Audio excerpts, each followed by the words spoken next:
নমস্কাৰ হাতহাতীসকল, আজি আমি কৰিম তোমালোকৰ ক্লাছ 7 পাৰ্ট 2 বতৰ জলবায়ু আৰু ঋতু পৰিৱৰ্তন চেপ্টাৰটোৰ সকলো ভিতৰুৱা কোৱেশ্চন, সকলো অনুশীলনী কোৱেশ্চন আৰু যিমানবিলাক কোৱেশ্চন হ'ব পাৰে তোমালোকৰ চমু প্ৰশ্ন, দীঘলীয়া প্ৰশ্ন, অতি চমু প্ৰশ্ন, নিৰ্বাচনী প্ৰশ্ন, এই সকলো প্ৰশ্নবিলাক তোমালোকৰ এই অধ্যায়ৰ পৰীক্ষা অৱশ্যই সহায় কৰিব। ঠিক আছে, এই চেপ্টাৰটো 100% সলিউশন দেখিম এই ভিডিঅ'ত।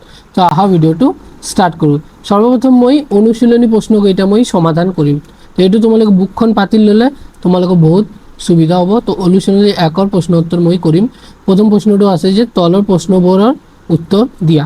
প্ৰথমটো আছে বতৰ আৰু জলবায়ুৰ মাজত থকা দুটা পাৰ্থক্য উল্লেখ কৰা।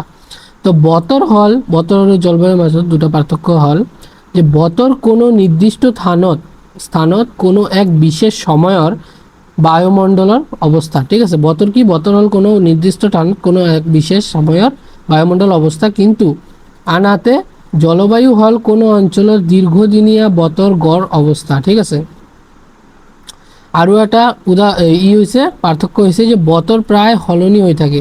বতৰ তোমালোকে সলনি হৈ থাকে, কিন্তু পুৱা ৰ'দ এনেকৈ মানে যেনে এক্সাম্পল তোমালোকৰ পুৱা ৰ'দ দি দুপৰীয়া বৰষুণ হ'ব পাৰে, কিন্তু জলবায়ু তোমালোকৰ সহজে সলনি নহয়। ঠিক আছে, তাৰপিছত আছে খ নম্বৰ প্ৰশ্নটো আছে বতাহ কেনেকৈ এটা অঞ্চলৰ পৰা আন অঞ্চললৈ প্ৰবাহিত হয়। তো গতিশীল বা চলাচল কৰা বায়ুকে বতাহ বোলে, আৰু বতাহ উচ্চ চাপ অঞ্চলৰ পৰা নিম্নচাপ অঞ্চললৈ বৈ থাকে। ঠিক আছে, অঞ্চললৈ বহে। তাৰপিছত বায়ুমণ্ডলৰ উষ্ণতাৰ প্ৰধান উৎসটো কি? তো বায়ুমণ্ডলৰ উষ্ণতাৰ প্ৰধান উৎস হৈছে আমালোকৰ সূৰ্য। ঠিক আছে, আৰ্দ্ৰতা বুলিলে কি বুজা? আৰ্দ্ৰতা কি? তো তোমালোকৰ বায়ুমণ্ডলত থকা জলীয় বাষ্পৰ পৰিমাণ জোখকে আৰ্দ্ৰতা বোলা হয়। ঠিক আছে, বায়ুৰ চাপ জোখা যন্ত্ৰটোৰ নাম কি? এইটো বহুত ইম্পৰ্টেণ্ট হয়, কুৱেশ্যন হয়, এইটো আহিব পাৰে। এইটো হ'ব বেৰ'মিটাৰ। ঠিক আছে, বায়ুৰ চাপ জোখাৰ যন্ত্ৰ। 6 নম্বৰটো আছে বতৰ আৰু জলবায়ু নিয়ন্ত্ৰণ কৰা কাৰকবোৰ কি কি? তো বতৰ আৰু জলবায়ুক নিয়ন্ত্ৰণ কৰা কাৰকবোৰ হ'ল অক্ষাংশ, সমুদ্ৰ পৃষ্ঠৰ পৰা উচ্চতা, সাগৰৰ সন্নিধ্য, সাগৰীয় স্ৰোত, পৰ্বত পাহাৰৰ অৱস্থান, ভূ-প্ৰকৃতি, ভূমিৰ ঢাল, উদ্ভিদৰ স্থিতি আদি। ঠিক আছে, এইবিলাক নিৰ্ণয় কৰে বতৰ আৰু জলবায়ুৰ নিৰ্ণয়। তাৰপিছত আছে 2 নম্বৰ বৰষুণ সৃষ্টি কেনেকৈ হয়? তো জলীয় বাষ্প তোমালোকে জলীয় বাষ্পৰ ডাবৰ মানে হ'ল তোমালোকৰ মেঘটো থাকে যে সেইটো ক'লা মেঘ, ডাবৰ বৰষুণ কুঁৱলী আদি সৃষ্টি কৰে। কেনেকৈ কৰে? সূৰ্য তাপৰ ফলত পানী বাষ্প হৈ ডাবৰৰ সৃষ্টি হয়। ঠিক আছে, ডাবৰ মানে মেঘ হয়। তাৰপিছত ডাবৰৰ পৰাই বৰষুণ হয়। জলীয় বাষ্প বায়ুমণ্ডলৰ ওপৰলৈ গৈ লাহে লাহে শীতল হৈ থাকে, মানে জলীয় বাষ্পবোৰ ওপৰলৈ গৈ গৈ শীতল হৈ থাকে। এনেদৰে শীতল হৈ জলীয় বাষ্পবোৰ পানীৰ কণিকালৈ ৰূপান্তৰ হয়, আৰু ইয়াক ঘনীভৱন বোলা। এইটো মষ্ট ইম্পৰ্টেণ্ট, ঘনীভৱন কাক বোলে? ঠিক আছে, বায়ুমণ্ডলত ঘনীভূত হোৱা পানীৰ কণিকাবোৰ ইটো সিটোৰ লগত লাগি টোপালত পৰিণত হয়। এই টোপালবোৰ পৃথিৱীৰ মহাকৰ্ষণ শক্তিৰ প্ৰভাৱে বৰষুণ হিচাপে পৃথিৱীত নামি আহে। এনেদৰে বৰষুণৰ সৃষ্টি হয়। ঠিক আছে, 3 নম্বৰ আছে বতৰ কাক বোলে? বতৰৰ প্ৰধান উপাদান কেইটা? বিষয় চমুকৈ লিখা। তো বতৰ কাক বোলে? বতৰ হ'ল কোনো নিৰ্দিষ্ট স্থানত কোনো এক বিশেষ সময়ৰ বায়ুমণ্ডলৰ অৱস্থা। ঠিক আছে, বতৰ প্ৰধান উপাদান কেইটা হ'ল বিষয় তলত আলোচনা কৰা হ'ল। কি কি হয়? তো প্ৰথমটো আছে বায়ুৰ উষ্ণতা। বায়ুৰ উষ্ণতা কি? তো বায়ুমণ্ডলৰ গৰম বা ঠাণ্ডাৰ পৰিমাণকে আমি উষ্ণতা বুলি কওঁ। বায়ুৰ উষ্ণতা প্ৰধান উৎস হ'ল সূৰ্যৰশ্মি যেতিয়া আহি ভূপৃষ্ঠত পৰে আৰু তাক আতপন বলে বা ইনচলেশ্যন বলে। তোমালোকে ইংলিছ টাৰ্মবিলাক পঢ়িবা। আতপনৰ ফলত শিল, বালি, মাটি আদি উৎপন্ন হৈ পৰে আৰু সূৰ্যৰশ্মিৰ তাপত ভূপৃষ্ঠ উত্তপ্ত হয়।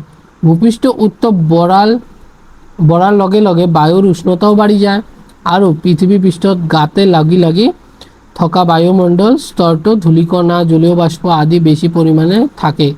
এই পদাৰ্থবোৰ সূৰ্যৰ উত্তাপ ধৰি ৰাখিব পাৰে, সেয়ে এই স্তৰটোক বায়ুমণ্ডলৰ উষ্ণতা বেছি। ঠিক আছে, তাৰপিছত আছে বায়ুৰ চাপ। 6 নম্বৰ, তো বায়ু গেছীয় পদাৰ্থৰ সমষ্টি।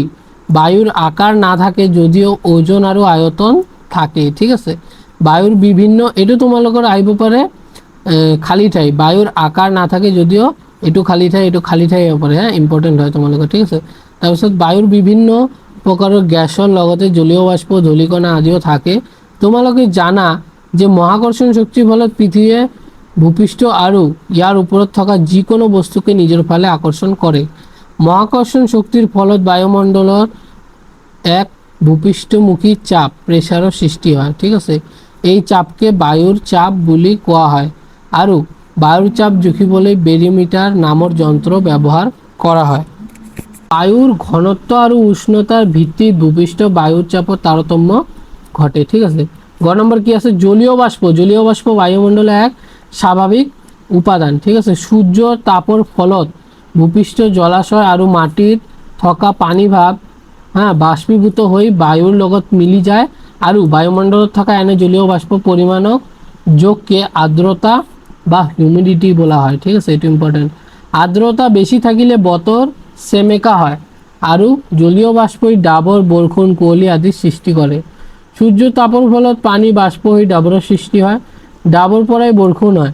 জলীয় বাষ্প বায়ুমণ্ডলৰ ওপৰলৈ গৈ লাহে লাহে শীতল হ'বলৈ ধৰে। এনেদৰে শীতল হৈ জলীয় বাষ্পৰ পানীৰ কণিকালৈ ৰূপান্তৰিত হয়। ইয়াকে ঘনীভৱন বা কনডেনসেশ্যন বোলা হয় ঠিক আছে। বায়ুমণ্ডলৰ ঘনীভূত হোৱা পানীৰ কণিকাবোৰ ইটো সিটোৰ লগত লাগি লাগি টোপালত পৰিণত হয় আৰু এই টোপালবোৰ পৃথিৱীৰ মহাকৰ্ষণ শক্তিৰ প্ৰভাৱত বৰষুণ হিচাপে পৃথিৱীলৈ নামি আহে। এতিয়া হ'ল অনুশীলনী 2 মানে 2 নম্বৰ অনুশীলনী। আমাৰ মানে বুকখন পাতি ল'বা দেই। 1 নম্বৰ আছে তলত দিয়া প্ৰশ্নবোৰ উত্তৰ দিয়া। ক নম্বৰ আছে ভাৰতক কি জলবায়ুৰ দেশ কোৱা? তো ভাৰতক মৌচুমী জলবায়ুৰ দেশ কোৱা। এইটো বহুত ইম্পৰ্টেণ্ট হয়। তাৰপিছত তামিলনাডু উপকূল অঞ্চল খৰালি কিয় বৰষুণ হয়?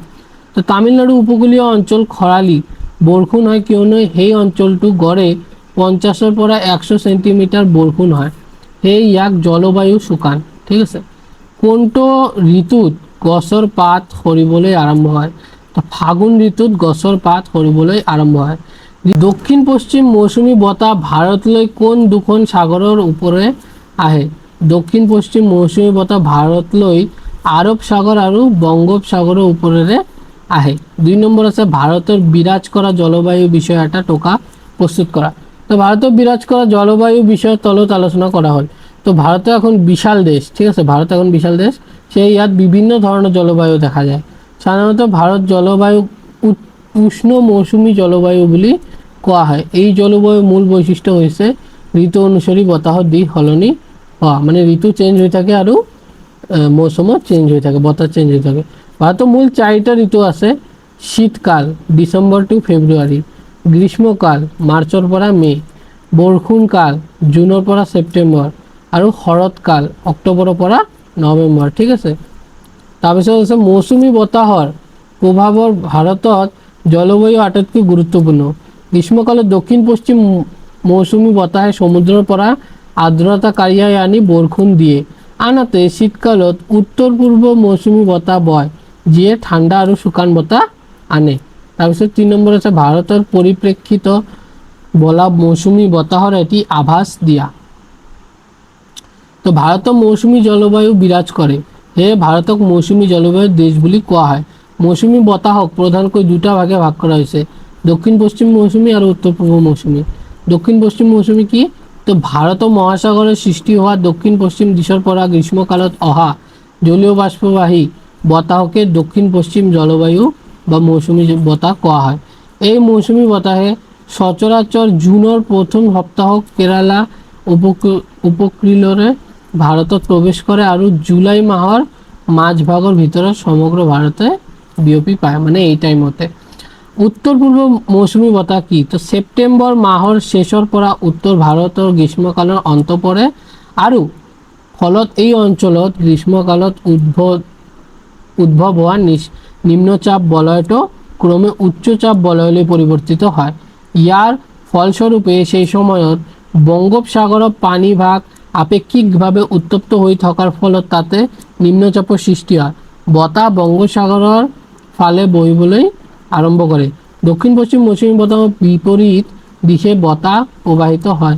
এই বতাহে উত্তৰ পূৰ্ব মৌচুমী বতাহ বুলি জনা যায় ঠিক আছে। এইটো তোমালোকে মনত ৰাখিবা।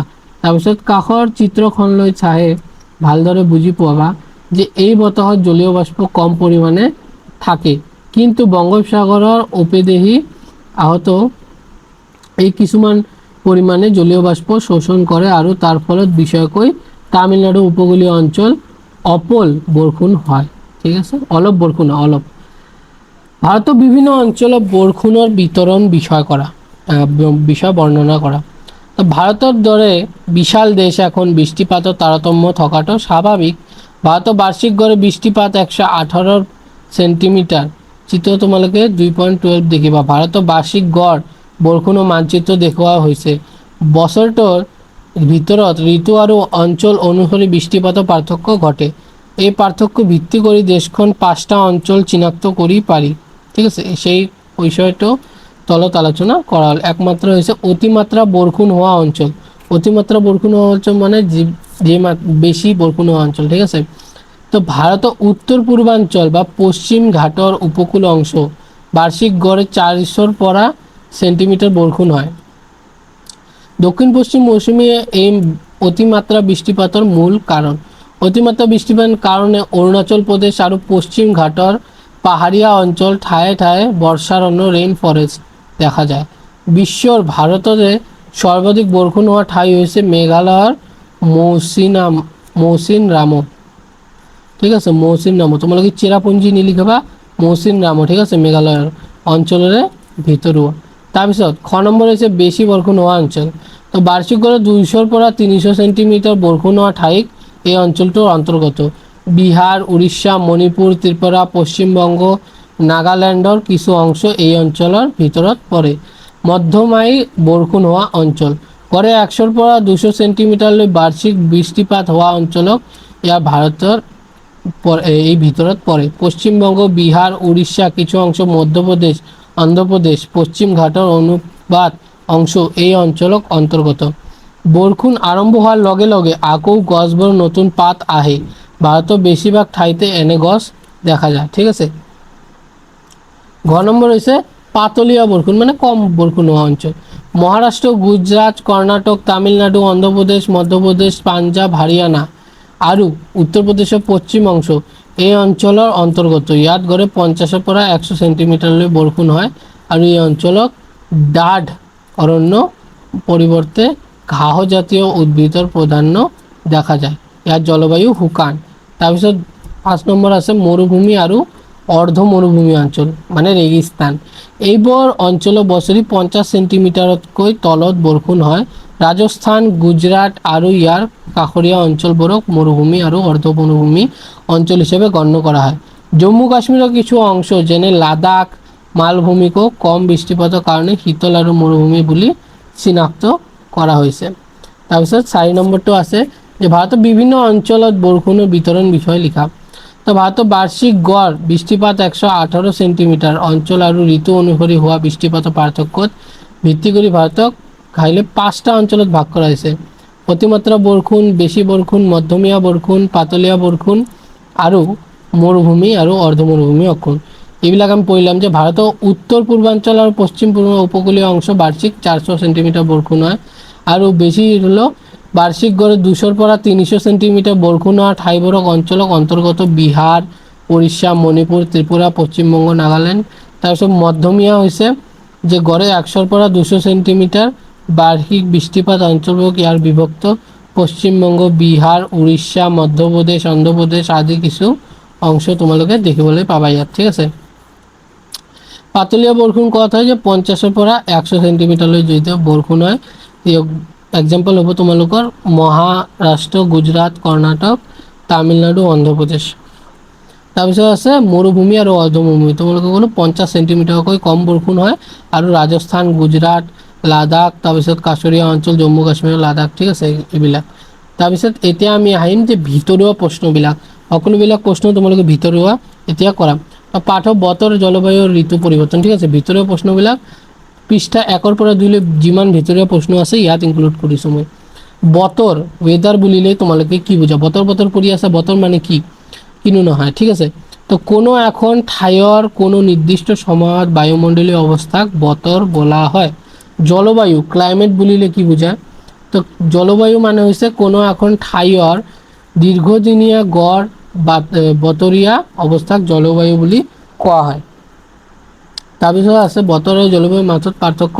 সেইটো আমি পঢ়িলোঁ যে বতৰ ঘনাই সলনি হয়, কিন্তু জলবায়ু বহু বছৰ গড় বতৰীয়া অৱস্থা। বতৰ অল্প সময়ৰ বাবে নিৰ্ধাৰণ কৰা হয়, জলবায়ু দীৰ্ঘ সময়ৰ পৰ্যবেক্ষণৰ ওপৰত নিৰ্ভৰশীল। ঠিক আছে। 4 নম্বৰ আছে বতৰ কিয় পৰিৱৰ্তনশীল। ঠিক আছে। তো বায়ুমণ্ডলৰ তাপ, চাপ, আৰ্দ্ৰতা, বতাহ আৰু বৃষ্টিপাত আদি উপাদান ঘনাই সলনি হোৱাৰ বাবে বতৰ পৰিৱৰ্তনশীল। বতৰ নিৰ্ধাৰণ কৰা প্ৰধান উপাদানসমূহ কি? বতৰ নিৰ্ধাৰণ কৰা প্ৰধান উপাদানবিলাক হ'ল তাপ, ঠিক আছে, টেম্পাৰেচাৰ, ঠিক আছে, বায়ুৰ চাপ, এয়াৰ প্ৰেছাৰ, আৰ্দ্ৰতা, হিউমিডিটি, বতাহ, ওয়াইণ্ড, বৃষ্টিপাত, ৰেইনফল। ঠিক আছে, ইংলিছ টাৰ্মবিলাক তোমালোকে পঢ়িবা। 6 নম্বৰ হৈছে বায়ুমণ্ডলৰ উষ্ণতা, টেম্পাৰেচাৰ বুলিলে তোমালোকে কি বুজা? তো বায়ুমণ্ডলত কিমান গৰম বা ঠাণ্ডা সেই পৰিমাণকে বায়ুমণ্ডলৰ উষ্ণতা বলা হয়। 7 নম্বৰ হৈছে বায়ুমণ্ডলৰ উষ্ণতা প্ৰধান উৎস কি? তো প্ৰধান উৎস হ'ব আমালোকৰ সূৰ্য।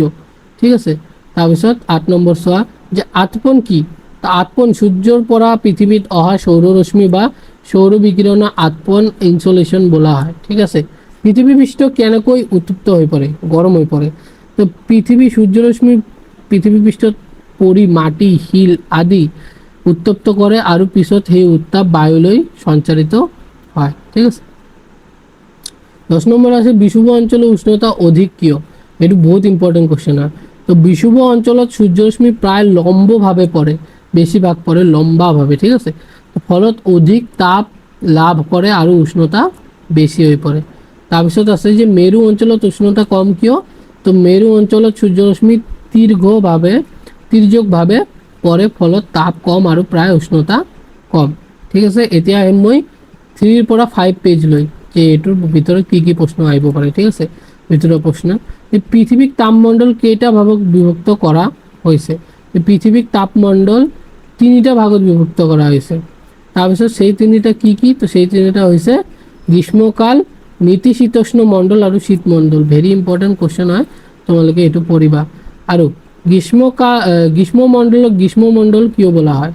সেইটো তোমালোকে চোৱা যে এই অঞ্চলক সূৰ্যৰশ্মি অধিক লম্বভাৱে পৰে আৰু উষ্ণতা বেছি থাকে, সেই ইয়াক গ্ৰীষ্মমণ্ডল কোৱা হয়। নাতিশীতোষ্ণ মণ্ডলৰ বৈশিষ্ট্য কি? তো এই অঞ্চলত উষ্ণতা অতি বেছি নহয় আৰু অতি কমো নহয়, মধ্যম উষ্ণতা থকাৰ বাবে ইয়াক নাতিশীতোষ্ণ মণ্ডল কোৱা হয়। এই প্ৰশ্নটো এনেকুৱা দিব পাৰে যে নাতিশীতোষ্ণ মণ্ডল কিয় কোৱা হয়? ঠিক আছে। আচ্ছা, শীতমণ্ডলক উষ্ণতা কম হোৱাৰ কাৰণ কি? তো শীতমণ্ডলৰ উষ্ণতা কম হোৱাৰ কাৰণ হৈছে এইটো সূৰ্যৰশ্মি অতি তিৰ্যকভাৱে পৰে, ফলত কম তাপ, প্ৰায় উষ্ণতা কম হয়। ভাবি চোৱা। ঠিক আছে। তোমালোক বুকত আছে, ভাবি চোৱা। এইটো তোমালোকে বুকখন পাতি লোৱা। তো তুমি কোনটো তাপমণ্ডল আছা বাৰু? ভাবি চোৱাৰ আনচাৰবিলাক হৈছে যে অসম তথা ভাৰতৰ অধিকাংশ অংশ গ্ৰীষ্মমণ্ডলত অৱস্থিত। বায়ুৰ চাপ কি? বায়ু কি? এইবিলাক তোমালোকে কৈ আছো। তো বায়ু হৈছে বিভিন্ন গেছৰ মিশ্ৰণে গঠিত পদাৰ্থ। বায়ুৰ ওজন আছে নেকি? এইটো বহুত ইম্পৰ্টেণ্ট কুৱেশ্যন যে বায়ুৰ ওজন আছে নেকি? তো হয়, বায়ুৰ ওজন আছে আৰু ই কিছু স্থান অধিকাৰ কৰে। ঠিক আছে। আয়তনো আছে, কিছু স্থান অধিকাৰ কৰে মানে বায়ুৰ আয়তনো আছে। তোমালোকে ক'লো যে খালী ঠাই। ঠিক আছে। তাৰপিছত বায়ুৰ চাপ কি? তো বায়ুৰ মহাকৰ্ষণ শক্তিৰ ফলত বায়ুমণ্ডলে পৃথিৱী পৃষ্ঠত প্ৰয়োগ কৰা চাপক বায়ুৰ চাপ বুলি কোৱা হয়। বায়ুৰ চাপ জখিবলৈ কি যন্ত্ৰ ব্যৱহাৰ কৰা হয়? তো বায়ুৰ চাপ জখিবলৈ বেৰোমিটাৰ যন্ত্ৰটো ব্যৱহাৰ কৰা হয়। উচ্চতা বাঢ়িলে বায়ুৰ চাপৰ কি পৰিৱৰ্তন হয়? তো উচ্চতা বাঢ়িলে বায়ুৰ চাপ কমি যায়। ঠিক আছে। উচ্চতা বাঢ়িলে বায়ুৰ চাপ কমি যায়, মানে যিমান ওপৰত যাবা পৃথিৱী পৃষ্ঠৰ পৰা বায়ুৰ চাপ কমি থাকিব। ঠিক আছে। বায়ুৰ চাপ কিয় সৃষ্টি হয়? তো বায়ুৰ ওজন আৰু মহাকৰ্ষণ শক্তিৰ বাবে বায়ুৰ চাপৰ সৃষ্টি হয়। জলীয় বাষ্প কি? পানী বাষ্পীভূত হৈ বায়ুত মিহলি হোৱা অৱস্থাক জলীয় বাষ্প বুলি কোৱা হয়। আৰ্দ্ৰতা, হিউমিডিটি কি? বায়ুমণ্ডলত থকা জলীয় বাষ্পৰ পৰিমাণক আৰ্দ্ৰতা বুলি কোৱা হয়। আৰ্দ্ৰতা বেছি থাকিলে বতৰ কেনে হয়? আৰ্দ্ৰতা যদি বেছি থাকে, জলীয় বাষ্প বেছি থাকিব, তাহলে বতৰ সেমেকা অনুভৱ হ'ব। ঠিক আছে। ডাবৰ কেনেকৈ সৃষ্টি হয়? ডাবৰ মানে তোমালোকৰ মেঘ হয়। ঠিক আছে, যিবিলাক বৰষুণ হৈ থাকে। তো জলীয় বাষ্প ওপৰলৈ উঠি শীতল হোৱাৰ ফলতে ঘনীভৱন হৈ ডাবৰৰ সৃষ্টি হয়। ঘনীভৱন কনডেনসেশ্যন মানে কি?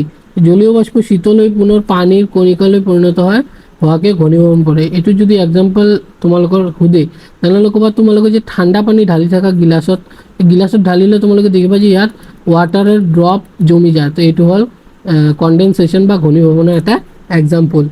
বৰষুণ কেনেকৈ হয়? বৰষুণ কেনেকৈ হয়? ডাবৰ পানী কণিকাবোৰ ডাঙৰ গধুৰ হ'লে মহাকৰ্ষণ শক্তিৰ প্ৰভাৱে পৃথিৱীৰ পৃষ্ঠই সৰি আহিলে ইয়াক বৰষুণ বলা হয়। বাষ্পীভৱন ইভাপোৰেশ্যন কি? তো সূৰ্যৰ তাপৰ প্ৰভাৱত পানী বাষ্পলৈ পৰিণত হোৱাকে বাষ্পীভৱন বুলি কোৱা হয়। ঠিক আছে। বৰষুণ পাত প্ৰক্ৰিয়া মুখ্য ধাপসমূহ কি? বৰষুণ পাতত প্ৰথমত বাষ্পীভৱন হয়, পানী বাষ্প হৈ ওপৰলৈ যায়, তাৰপিছত ঘনীভৱন হয়, সেই বাষ্পটো ঠাণ্ডা হয় আৰু মেঘত পৰিণত হয়, তাৰপিছত বৰষুণপাত হৈ থাকে মেঘৰ পৰা। ঠিক আছে, তিনিটা চিম্পল ষ্টেপ। এতিয়া আমি মোৰ 6 পৰা 8 পেজলৈ কিমানটা ভিতৰুৱা কুৱেশ্যন আছে। আচ্ছা, বতাহ বা ওয়াইণ্ড কি? অধিক চাপযুক্ত অঞ্চলৰ পৰা কম চাপযুক্ত অঞ্চললৈ বায়ুৰ অনুভূমিক গতিক বতাহ বলা হয়। বতাহ কিয় বয়? তো পৃথিৱীৰ বিভিন্ন অঞ্চল অসীমভাৱে উত্তপ্ত হোৱাৰ ফলত বায়ুচাপৰ পাৰ্থক্য সৃষ্টি হয়। এই চাপৰ পাৰ্থক্যৰ বাবে বতাহ বয়। ঠিক আছে। তাৰপিছত আছে বতাহৰ দিশ কেনেকৈ নিৰ্ধাৰণ কৰা হয়? তো বতাহৰ দিশ তোমালোকে যি দিশৰ পৰা আহে সেই দিশ অনুসৰি বতাহৰ নামকৰণ আৰু দিশ নিৰ্ধাৰণ কৰা হয়। মৌচুমী বতাহ কি? তো মৌচুমী বতাহ হৈছে তোমালোকৰ বছৰৰ বিভিন্ন সময়ত দিশ সলনি বতাহক মৌচুমী বতাহ বলা হয়। মানে বছৰৰ বিভিন্ন টাইমত এই নিজৰ দিশ পাল্টাই থাকে। ঠিক আছে। ভাৰতৰ মৌচুমী বতাহ কিয় গুৰুত্বপূৰ্ণ? তো ভাৰতৰ কৃষি, জলসম্পদ, জীৱন যাপন, অৰ্থনীতি মূলত মৌচুমী বৰষুণ ওপৰত নিৰ্ভৰশীল, সেয়ে ইয়াক মৌচুমী বতাহ বহুত অতি গুৰুত্বপূৰ্ণ হৈ পৰে। দক্ষিণ পশ্চিমী মৌচুমী বতাহ কেতিয়া আৰম্ভ হয়? তো সাধাৰণতে জুন মাহত দক্ষিণ পশ্চিম মৌচুমী বতাহ ভাৰতত প্ৰৱেশ কৰে, মানে এই মাসত যেটো আমি আছো এতিয়া জুন মাসত। দক্ষিণ পশ্চিম মৌচুমী বতাহে কি আনে? তো দক্ষিণ পশ্চিম মৌচুমী বতাহে অধিক পৰিমাণে জলীয় বাষ্প কঢ়িয়াই আনে, বৰষুণ ঘটায়। এতিয়া বৰষুণৰ দিন আহিব যে। ভাৰতত অধিক বৰষুণ কোনটো মৌচুমী বতাহে ঘটায়? তো দক্ষিণ পশ্চিম মৌচুমী বতাহে অধিক বৰষুণ ঘটায়। তোমালোকে এইটো মনত ৰাখিবা, হ্যাঁ, ইম্পৰ্টেণ্ট হয়। উত্তৰ পূব মৌচুমী বতাহ কেতিয়া বয়? তো সাধাৰণতে অক্টোবৰ মাহৰ শেষৰ পৰা জানুৱাৰী মাহলৈ উত্তৰ পূৰ্ব মৌচুমী বতাহ বয়। উত্তৰ পূৰ্ব মৌচুমী বতাহ তামিলনাডুৰ বৰষুণ কিয় ঘটায়? তো বংগোপসাগৰ অতিক্ৰম কৰাৰ সময়তে এই বতাহ জলীয় বাষ্প সংগ্ৰহ কৰে আৰু তামিলনাডু উপকূলত বৰষুণ ঘটায়। ঠিক আছে। এইটো ভাবি চোৱা তোমালোকে বুকত চাবা যে অসমত কৃষকসকলক মৌচুমী বৰষুণ বাবে কিয় অপেক্ষা কৰে? তো কৃষিকাৰ্যৰ বাবে প্ৰয়োজনীয় পানী মৌচুমী বৰষুণৰ পৰা পোৱা যায় আৰু সেই কৃষকসকলে মৌচুমী বৰষুণৰ বাবে অপেক্ষা কৰে। ঠিক আছে। ঋতু পৰিৱৰ্তন। তো ঋতু বুলিলে তোমালোকে কি বুঝায়? বছৰৰ এক নিৰ্দিষ্ট সময়ত দেখা পোৱা বিশেষ বতৰীয় অৱস্থাক ঋতু বলা হয়। ঠিক আছে। ভাৰতত সাধাৰণতে কেইটা ঋতু দেখা যায়? তো ভাৰতত সাধাৰণতে 6টা ঋতু দেখা যায়। কি কি ঋতুবোৰ কি কি? তো ঋতুবোৰ হৈছে, এটা হৈছে বসন্ত, তাৰপিছত গ্ৰীষ্ম, তাৰপিছত বৰ্ষা, শৰৎ, হেমন্ত, শীত। ঠিক আছে। এনেকৈ তোমালোকে এইটো বহুত ইম্পৰ্টেণ্ট হয়, এইটো তোমালোকে মনত ৰাখিবা। গ্ৰীষ্ম ঋতুৰ বৈশিষ্ট্য কি? তো এই ঋতুৰ উষ্ণতা অধিক থাকে আৰু বতৰ গৰম হয়। ঠিক আছে। বৰ্ষা ঋতুৰ বৈশিষ্ট্য কি? ইয়াত চিম্পল, এই ঋতুত অধিক বৰষুণ আৰু হয় আৰু পৰিৱেশ সেউজীয়া হৈ থাকে। শৰৎ ঋতুৰ প্ৰকৃতি আৰু পৰিৱৰ্তন দেখা যায়, আকাশ পৰিষ্কাৰ হয় আৰু বহু গছৰ পাত সৰিবলৈ আৰম্ভ কৰে। শীত ঋতুৰ বৈশিষ্ট্য, শীত ঋতুৰ বৈশিষ্ট্য এই ঋতুত উষ্ণতা কম থাকে আৰু বতৰ ঠাণ্ডা হয়।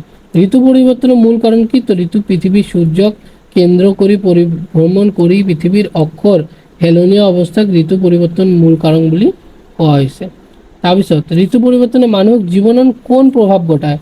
তো ঋতু অনুসৰি খাদ্যাভ্যাস, পোশাক, কৃষিকাজ আৰু দৈনন্দিন জীৱন যাপনৰ সলনি হয়। মানে গৰমৰ দিনত আমি কি পঢ়োঁ?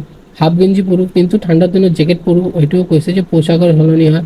কৃষি হয়, ঠাণ্ডাৰ দিনত বেছিভাগ মানুহে ৰুটি খাবলৈ ভাল পায়। তাৰপৰে এইবিলাকেই। ঠিক আছে। আচ্ছা, এতিয়া আমি আহিম 9 পৰা 10 পৃষ্ঠালৈ কি কি ভিতৰুৱা কোশ্চেন আছে। বসন্ত ঋতুক ঋতুৰাজ বলা হয়, এইটো কিয় ইম্পৰ্টেণ্ট? বসন্ত ঋতু প্ৰকৃতি সেউজীয়া আৰু মনোমোহা হৈ উঠে, গছ গছনি নতুন পাত আৰু ফুল ফুটি উঠে, সেই ইয়াক বসন্ত ঋতুৰাজ বুলি কোৱা হয়। হেমন্ত ঋতুৰ বৈশিষ্ট্য, হেমন্ত ঋতু শীতৰ আগমন লক্ষণ দেখা যায়, বতৰ শুকান আৰু শীতল হ'বলৈ আৰম্ভ কৰে। ভাৰতৰ জলবায়ু মৌচুমী জলবায়ু বোলা হয় কিয়? তো ভাৰতৰ বতৰ আৰু বৰষুণ মৌচুমী বতাহৰ ওপৰত অধিক নিৰ্ভৰশীল, সেয়ে ভাৰতক জলবায়ুক মৌচুমী জলবায়ু বোলা হয়। 4 নম্বৰ, চেৰাপুঞ্জী আৰু মৌচিনৰাম কিহৰ বাবে বিখ্যাত? চেৰাপুঞ্জী আৰু মৌচিনৰাম হৈছে অধিক বৰষুণ হোৱা। এই মৌচিনৰামটো মেঘালয়ত আছে হা, তোমালোকে মই ক'লো যে এই মেঘালয়ত আছে। তাৰপিছত ৰাজস্থান বৰষুণ কম হোৱাৰ কাৰণ। আৰাৱলী পৰ্বতমালাৰ অৱস্থান আৰু মৌচুমী বতাহৰ কম প্ৰভাৱৰ বাবে ৰাজস্থানত বৰষুণ কম হয়, এইটো আহিব পাৰে। সাগৰত নৈকৰ ঢেউ জলবায়ুত কেনেকৈ প্ৰভাৱ পেলায়? সাগৰত নিকটৱৰ্তী অঞ্চল উষ্ণতাৰ তাৰতম্য কম হয় আৰু জলবায়ু মৃদু হয়। উচ্চতা বাঢ়িলে উষ্ণতাৰ কি পৰিৱৰ্তন ঘটে? তো উচ্চতা বাঢ়িলে উষ্ণতা কমি যায়, ঠিক আছে। হিমালয় পৰ্বতমালাই ভাৰতৰ জলবায়ু কেনে প্ৰভাৱ পেলায়? হিমালয় উত্তৰৰ শীতল বতাহ ভাৰতত প্ৰৱেশ কৰা বাধা দিয়ে আৰু মৌচুমী বতাহক বাধা দি বৰষুণৰ ঘটোৱা সহায় কৰে, ঠিক আছে। তাৰপিছত 9 নম্বৰ আছে কৃষি ক্ষেত্ৰত মৌচুমী বৰষুণ গুৰুত্ব কি? তো ভাৰতত অধিকাংশ কৃষিকাৰ্য মৌচুমী বৰষুণৰ ওপৰত নিৰ্ভৰশীল, সেয়ে ইয়াৰ গুৰুত্ব অধিক বেছি। 10 নম্বৰ হৈছে ঋতু পৰিৱৰ্তন জীৱ জগতত কি প্ৰভাৱ পেলায়? তো ঋতু পৰিৱৰ্তন লগে লগে উদ্ভিদ জীৱ জন্তু আৰু মানুহৰ জীৱ ধাৰণৰ পদ্ধতি বিভিন্ন ধৰণৰ পৰিৱৰ্তন দেখা যায়। চেপ্টাৰটো ৰিভিজন কৰি লওঁ মই যে কি পালোঁ মই। বতৰ কি? কোনো ঠাইৰ নিৰ্দিষ্ট সময়ত বায়ুমণ্ডলীয় অৱস্থা। জলবায়ু কি? জলবায়ু হৈছে কোনো ঠাইৰ দীৰ্ঘদিনীয়া গড়ৰ বতৰীয়া অৱস্থা। বায়ুৰ চাপ জোখা যন্ত্ৰ বেৰোমিটাৰ। আৰ্দ্ৰতা কি? বায়ুত থকা জলীয় বাষ্প। মৌচুমী বতাহ কি? মৌচুমী বতাহ হৈছে তোমালোকৰ বছৰৰ বিভিন্ন সময়ত দিশ সলনি কৰা বতাহ। ভাৰতৰ প্ৰধান জলবায়ু মৌচুমী জলবায়ু। বছৰৰ কেইটা ঋতু? 6টা ঋতু, ঠিক আছে। চমু প্ৰশ্ন আছে যে তোমালোকৰ বতৰ আৰু জলবায়ুৰ মাজত পাৰ্থক্য। তো বতৰ স্বল্পকালীন আৰু জলবায়ু দীৰ্ঘকালীন। বাষ্পীভৱন কি? পানী বাষ্পলৈ পৰিণত হয়। ঘনীভৱন কি? জলীয় বাষ্প পানীত কণিকালৈ পৰিণত হয়। বৰষুণ কেনেকৈ হয়? ডাৱৰৰ পানী কণিকা গধুৰ হ'লে পৃথিৱীলৈ ঘূৰি আহে। দীঘলীয়া প্ৰশ্ন আছে তোমালোকৰ ভাৰতৰ মৌচুমী জলবায়ুৰ বিষয়ে লিখা। এইটো তোমালোকে লিখিবা যে ভাৰতৰ জলবায়ু মূলত মৌচুমী প্ৰকৃতিৰ। দক্ষিণ পশ্চিম মৌচুমী বতাহে দেশখনত অধিক বৰষুণ আনে। উত্তৰ পূৰ্ব মৌচুমী বতাহে কিছুমান অঞ্চলত বৰষুণ ঘটায়। কৃষি অৰ্থনীতি জনজীৱন মৌচুমী বতাহৰ ওপৰত নিৰ্ভৰশীল আৰু ঋতু পৰিৱৰ্তনৰ কাৰণ ব্যাখ্যা কৰা। তো পৃথিৱীৰ অক্ষ 23.5 ডিগ্ৰী হেলনীয়া অৱস্থাত থাকে আৰু সূৰ্যক কেন্দ্ৰ কৰি পৰিভ্ৰমণ কৰে। ইয়াৰ ফলত বছৰৰ বিভিন্ন সময়ত পৃথিৱীৰ বিভিন্ন অংশত সূৰ্যৰশ্মি বেলেগ বেলেগ কোণত পৰে আৰু এই কাৰণে ঋতু পৰিৱৰ্তন ঘটে। তো এই ভিডিঅ'টো আজি মই সামৰিলোঁ। তোমালোকে আৰু কি ভিডিঅ' লাগে তোমালোকে কমেণ্টত জনাবা যে কি ভিডিঅ' লাগে, আৰু এই ভিডিঅ'টো ভাল লাগিলে তোমালোকে লাইক শ্বেয়াৰ এটা কমেণ্ট কৰি দিবা আৰু ভিডিঅ'টো ছাবস্ক্ৰাইব কৰি ৰাখিবা।